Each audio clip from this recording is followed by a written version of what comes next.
Hola, bienvenido a un nuevo video acerca de ingeniería de las reacciones químicas. El día de hoy aprenderemos a preparar y a utilizar la tabla estequiométrica para una reacción en fase líquida mediante su aplicación en un ejercicio. Este nos dice: la producción de nitroanilina, importante intermediario en tintes llamado naranja rápido, se forma por reacción de ortonitroclorobenceno, a partir de ahora ONCB, y amoníaco acuoso. La reacción en fase líquida es de primer orden tanto para el ONCB como para el amoníaco, con K igual a 0,0017 metros cúbicos sobre kilomol minuto a 188 grados Celsius. Con una energía de activación de 11.273 calorías sobre mol, las concentraciones iniciales de ONCB y amoníaco son 1,8 y 6,6 kilomol sobre metro cúbico respectivamente. En primer lugar, se nos pide escribir la ley de velocidad para la velocidad de desaparición de ONCB en términos de la concentración. Bien, en primer lugar, lo primero que siempre debemos hacer en este tipo de ejercicios es verificar si nuestra reacción está balanceada. Para este caso, la reacción ya se nos entrega balanceada, así que no tenemos que hacer nada. Luego, por facilidad, vamos a utilizar la letra A para el ONCB, la B para el amoníaco, la C para la nitroanilina y la D para el cloruro de amonio. Así, nuestra incógnita será la velocidad de reacción, por lo tanto, menos RA. Aunque esto implicaría que nuestro reactivo límite es el ONCB, pero esto no nos lo dicen explícitamente, por lo que el segundo paso en realidad debería ser calcular cuál de estos dos sería nuestro reactivo límite, el ONCB o el amoníaco. Para calcular el reactivo límite o el reactivo limitante, lo que hacemos es observar en nuestro enunciado las concentraciones de cada uno de estos dos. Así, la concentración del ONCB nos dicen que es 1,8 kilomol sobre metro cúbico, por lo tanto lo vamos a simbolizar como Ca sub 0, y la de amoníaco es 6,6. Esta sería Cb sub 0. Ahora que tenemos estos, lo que haremos será dividir 1,8 entre 6,6, es decir, las dos concentraciones iniciales, y paralelamente también dividir los coeficientes estequiométricos en el mismo orden, es decir, el coeficiente de A sobre el coeficiente de B, un medio en este caso. El resultado de dividir 1,8 entre 6,6 nos da 0,27 y el resultado de dividir 1 entre 2, por supuesto, es 0,5. Como 0,27 es menor que 0,5, el reactivo límite es efectivamente A. De esta manera, ya estamos seguros que A es nuestro reactivo límite y por lo tanto lo que se nos está pidiendo, la ley de velocidad, va a ser igual a una constante de velocidad, K, multiplicado por la concentración del primer reactivo, elevado a cierto exponente, alfa, por la concentración de B, que es el otro reactivo, elevado a otro exponente, beta. Alfa y beta son conocidos como los órdenes parciales de reacción, y en el caso de que nos dijeran que nuestra reacción es elemental, alfa y beta coincidirían con los coeficientes estequiométricos de la reacción. Por lo tanto, si esta reacción fuera elemental, alfa valdría 1, que es el coeficiente estequiométrico de A, y beta valdría 2, que es el coeficiente estequiométrico de B. Y la ley de velocidad simplemente sería menos RA igual a K por CA por CB al cuadrado. Pero en este caso no nos están diciendo que la reacción es elemental, por lo que no podemos hacer esto. Lo que debemos hacer es regresar al enunciado y leer lo primero que nos dicen acerca de la reacción. Se trata de una reacción en fase líquida de primer orden tanto para el ONCB como para el amoníaco. Quiere decir que en este caso, como ambos órdenes parciales son 1, ambos exponentes serán 1. Y nuestra ley de velocidad será simplemente menos RA igual a KCA por CB. De esta manera hallamos la ley de velocidad en términos de las concentraciones de nuestros reactivos. La parte 2 del problema nos pide preparar una tabla estequiométrica para esta reacción para un sistema de flujo. Entonces, en la tabla ponemos en nuestra primera columna las 4 especies que están involucradas, A, B, C y D.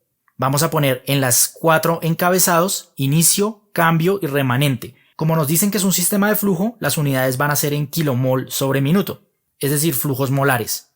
Como nos están dando concentraciones iniciales tanto de A como de B, al principio vamos a tener flujos molares de A y de B. Estos los vamos a simbolizar como FA0 y FB0. Al principio no nos dicen que ingresa ninguno de los productos, por lo tanto C y D serán 0 y 0. Ahora, para calcular el cambio es necesario tener en cuenta que nuestra reacción debe estar normalizada. ¿Qué quiere decir que la reacción esté normalizada? Que el coeficiente de A o nuestro reactivo límite sea 1. De no ser así, si aquí hubiera algún coeficiente estequiométrico, lo que deberíamos hacer es dividir cada uno de los términos, cada uno de los coeficientes estequiométricos entre el coeficiente de A. Si el coeficiente estequiométrico de A fuera 3, por ejemplo, la reacción normalizada nos quedaría A más 2/3 B produce 1/3 C más 1/3 D. En este caso ya la tenemos normalizada, por lo tanto no tenemos que hacer eso. Para calcular el cambio, lo que podemos hacer es valernos de nuestra definición de conversión, que ya teníamos de videos que hemos hecho en el pasado. Recordemos que X es igual a Fa sub 0 menos Fa sobre Fa sub 0, o las moles de A que reaccionaron sobre las moles de A que se alimentan. Si multiplicamos por Fa sub 0 a ambos lados de la ecuación, nos queda Fa sub 0x es igual a Fa sub 0 menos Fa. Y recordemos que Fa sub 0 menos Fa son las moles que reaccionaron. Por lo tanto, el cambio en las moles de A será simplemente Fa sub 0x. Pero como A es un reactivo, este está desapareciendo, entonces este cambio será negativo y lo simbolizaremos como menos Fa sub 0x. Es decir, este será el flujo de moles de A que ha desaparecido o ha reaccionado. Para calcular el cambio de B, simplemente lo que debemos hacer es tener en cuenta la estequiometría de la reacción. Sabemos que por cada mol de A que reacciona, reaccionan 2 moles de B. Por lo tanto, el cambio será el doble y será menos 2 Fa sub 0x.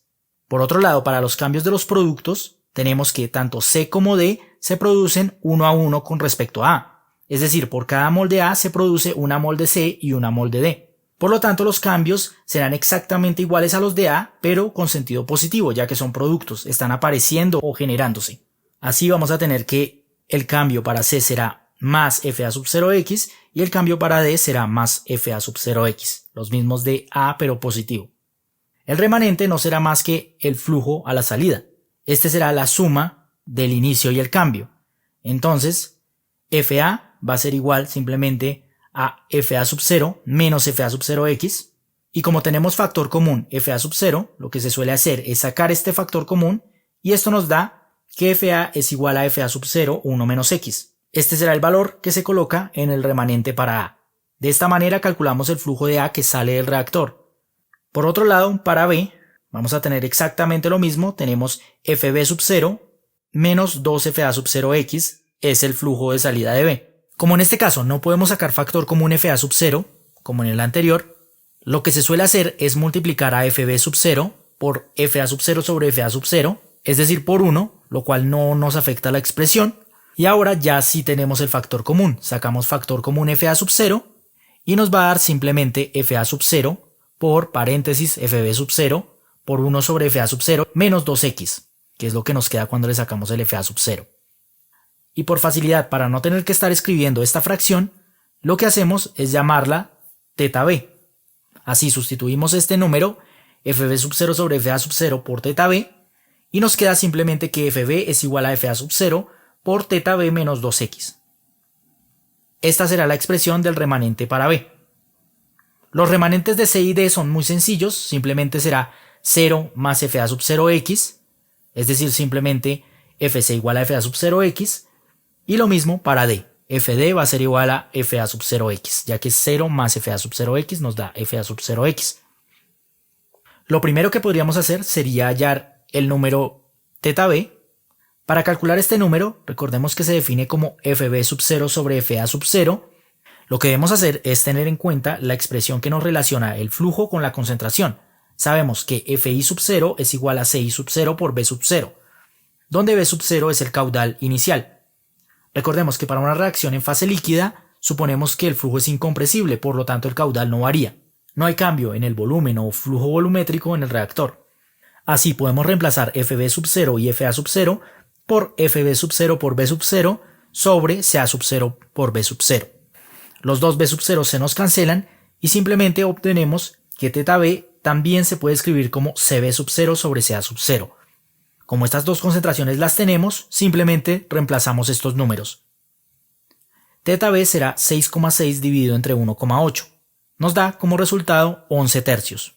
Sustituimos este valor en la tabla estequiométrica y nos queda de esta manera. Ahora el ejercicio prosigue y nos piden escribir la ley de velocidad exclusivamente en función de la conversión. Lo que debemos hacer es pasar estos flujos a concentración. Para ello volvemos a utilizar nuestra ecuación que nos relaciona el flujo con la concentración. Pero ahora ya no se trata de flujos iniciales. En general el flujo molar es igual a la concentración por el caudal.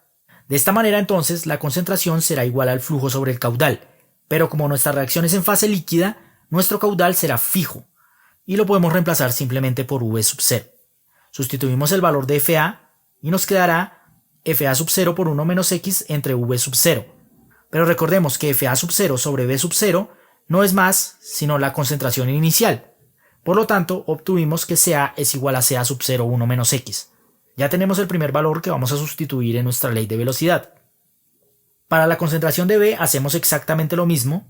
Esta simplemente va a ser CB igual a FB sobre B sub 0. Y FB sabemos que es FA sub 0 por 11 tercios menos 2X. FA sub 0 sobre B sub 0 vuelve a ser CA sub 0. Por lo tanto nos queda que CB es igual a CA sub 0 por 11 tercios menos 2X. De esta manera entonces tenemos las dos concentraciones que nos van a servir para reemplazar en nuestra ley de velocidad. Por lo tanto, menos RA es igual a K por CA sub 0 1 menos X, que es CA, por CA sub 0 por 11 tercios menos 2X, que es CB. CA sub 0 por CA sub 0 nos da CA sub 0 al cuadrado por 1 menos X por 11 tercios menos 2X. De esta manera entonces lo tenemos casi completo. Lo único que nos faltaría sería reemplazar la K y la CA sub 0.